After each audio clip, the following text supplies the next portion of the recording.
फक्त 4 दिवस काम आणि सलग 3 दिवस सुट्टी हे ऐकून तुम्हाला विश्वास बसणार नाही, पण हे स्वप्न आता भारतात सत्यात उतरण्याची शक्यता निर्माण झाली आहे. मुंबई, पुणे, बँगलोरमध्ये 5 दिवसांचा कामाचा आठवडा असताना आता अनेक कंपन्यांमध्ये 4 दिवसांचा वर्क वीक लागू करण्याची तयारी सुरू झाली आहे. सरकारनेच यासाठी हिरवा कंदील दाखवला आहे. केंद्र सरकारच्या कामगार मंत्रालयाने 12 तासांची शिफ्ट आणि 48 तासांची कामाची मर्यादा ठेवून या 3 दिवसांच्या सुट्टीचा मार्ग कसा मोकळा केला आहे, ओव्हरटाईमच्या नियमांमध्ये काय मोठे बदल झाले आहेत आणि आता हा निर्णय घेण्याचा अधिकार कंपन्यांच्या हाती कसा आहे, या महत्त्वपूर्ण बदलांमुळे तुमच्या आयुष्यात काय फरक पडणार आहे, जाणून घेऊया या बातमीच्या माध्यमातून. नमस्कार, तुम्ही पाहताय पुढचा विचार.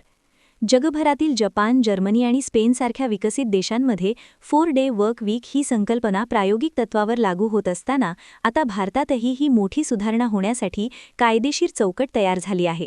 श्रम आणि रोजगार मंत्रालयाने एक्स या समाज माध्यमावर मिथबस्टर पोस्टद्वारे ही माहिती स्पष्ट केली आहे. मंत्रालयाच्या म्हणण्यानुसार नवीन कामगार कायद्यांमध्ये कंपन्यांना त्यांच्या वर्क वीकचे स्वरूप बदलण्याची परवानगी मिळाली आहे. आता कंपन्या 4 दिवसांचा कामाचा आठवडा लागू करू शकतात, ज्यामुळे कर्मचाऱ्याला आठवड्यातून सलग 3 दिवस सुट्टी घेणं शक्य होणार आहे. या बदलामागील नेमका फॉर्म्युला काय आहे हे समजून घेणं महत्त्वाचं आहे. कामगार मंत्रालयाच्या नवीन नियमानुसार एका आठवड्यात कामाचे कमाल तास 48 इतके निश्चित करण्यात आले आहेत.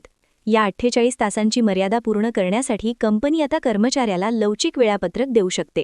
या लवचिक वेळापत्रकानुसार जर एखाद्या कंपनीने कर्मचाऱ्याला एका दिवसात 12 तासांची शिफ्ट ठेवण्यास सहमती दर्शवली तर कर्मचाऱ्याला आठवड्यातून फक्त 4 दिवस काम करावं लागेल. अशा प्रकारे 4 दिवसात 48 तासांचे काम पूर्ण होईल आणि उर्वरित 3 दिवस कर्मचाऱ्याला पेड लीव्ह मिळू शकेल. म्हणजेच या सुट्ट्यांसाठी त्याचा पगार कापला जाणार नाही.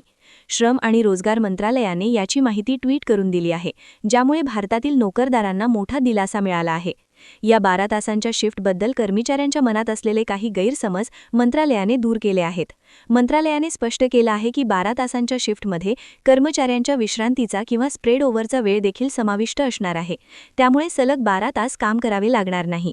या व्यतिरिक्त ओव्हरटाईम नियमांमध्येही कर्मचाऱ्यांच्या हिताचे मोठे बदल करण्यात आले आहेत. जर एखादी कंपनी कर्मचाऱ्याला एका आठवड्यात 48 तासांपेक्षा जास्त काम करायला लावत असेल तर नियमानुसार त्या वाढीव वेळेसाठी कंपनीला दुप्पट पेमेंट देणं बंधनकारक आहे. यामुळे कंपन्यांना अतिरिक्त कामाच्या वेळेचा गैरवापर करणं शक्य होणार नाही आणि कर्मचाऱ्यांना त्यांच्या वाढीव कामाचा योग्य मोबदला मिळेल.